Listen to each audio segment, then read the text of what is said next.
যৌনকর্মীদেরকে না আমরা আসলে শুধু ওরা যৌনকর্মী এটুকুই জানি।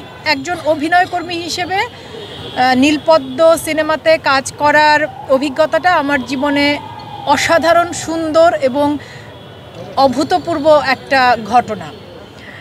পরিচালক মানে তৌফিক ভাই যে চিত্রনাট্যটি আমাকে পাঠিয়ে চিত্রনাট্য পড়ার পর আমি আসলে একদম তৎক্ষণাৎ মানে সেই মুহূর্তে আমি তাকে জানাই যে তৌফিক ভাই আমি কাজটা করছি। তারপরে যেটা হয় শুটিংয়ের বাদবাকি আমরা প্রস্তুতি এবং লোকেশানে, আপনারা জানেন যে আমরা দৌলতদিয়াতে শুটিং করেছি, সেই লোকেশনের অভিজ্ঞতাও শেয়ার করেছি আপনাদের সাথে অল্প অল্প করে। তো সব শেষে যেটা বলতে চাই যে আমার কাছে সবচেয়ে ভালো লেগেছে আমার পরিচালক যেভাবে গল্পটি বলতে চেয়েছেন। তিনি বারবার বলছিলেন যে নীলা একটা চরিত্রের মধ্য দিয়ে আসলে অনেকগুলো চরিত্রের প্রতিনিধি হয়ে, বা প্রতিনিধি আমি বলবো না, আমি বলবো যে অনেকগুলো জীবনের গল্প মিলিয়ে তিনি একটা চরিত্রের মধ্য দিয়ে বলতে চেয়েছেন। এবং একটা চরিত্র বলতে নীলা এবং নীলার আশেপাশের সকল চরিত্র। আমি নিজেও আজকে প্রথম দেখব আন্তর্জাতিক চলচ্চিত্র উৎসবে আমাদের এই সিনেমার প্রিমিয়ার হচ্ছে। দেখার পর আপনারাও দেখেন কেমন লাগে। যদি আপনাদের ভালো লাগে, ওই যে আমি বারবারই বলছি যে এই মানে যৌনকর্মীদেরকে না আমরা আসলে শুধু ওরা যৌনকর্মী এটুকুই জানি। আমরা বেশিরভাগ সময় জানি না যে ওরা কোথা থেকে এখানে এলো। প্রত্যেকেই এক একটা পরিবারে জন্মায়, এক একটা স্বাভাবিক জীবনই হয়তো থাকে।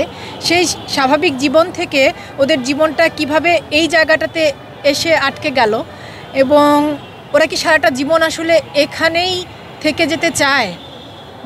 কেউ কি চায় না যে এখান থেকে বেরিয়ে আমরা আমাদের সমাজে রাষ্ট্রে আপাত দৃষ্টিতে যেটাকে আমরা স্বাভাবিক জীবনযাপন বলি সেই জীবনের মধ্যে আবার ফিরে আসতে? যদি কেউ চায়, যদি সেই চেষ্টাটা করে, তাহলে কি আসলে আমরা মানুষ হিসেবে ওদেরকে সেই সুযোগটুকু, সেই সহযোগিতাটুকু করতে পারি? সমাজ বা রাষ্ট্র কি ওদের প্রতি সেই সমর্থনের হাতটুকু দিতে পারে, বাড়িয়ে দিতে পারে? আমি আসলে আমার চরিত্র নিয়ে আলাদা করে কিছু বলতে চাই না, এই জন্য যে নীলপদ্মের নীলাকে যদি পর্দায় আসলে বিন্দুমাত্র বিশ্বাসযোগ্য মনে হয়, তার পুরো কৃতিত্ব আমার পরিচালকের। আমার সিনেমাটোগ্রাফার, আমার সহশিল্পী যারা ছিলেন তাদের। আমি বিশেষভাবে অপু ভাইয়ের কথা বলবো। অপু ভাই আজকে এখানে নেই, প্রাচী আপা মানে ভীষণ সহযোগিতা করেছেন। আর দুজনের কথা আলাদা করে বললাম না, কারণ যেহেতু উপস্থিত আছেন আমার পাশে, সেজন্য আলাদা করে বললাম না। কিন্তু আমি অপু ভাইয়ের কথা বিশেষভাবে বলবো।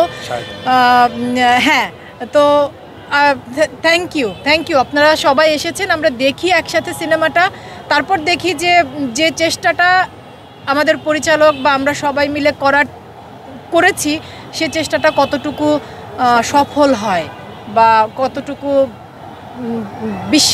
বিশ্বাস করা যায়। Thank you. আর আমার কাছে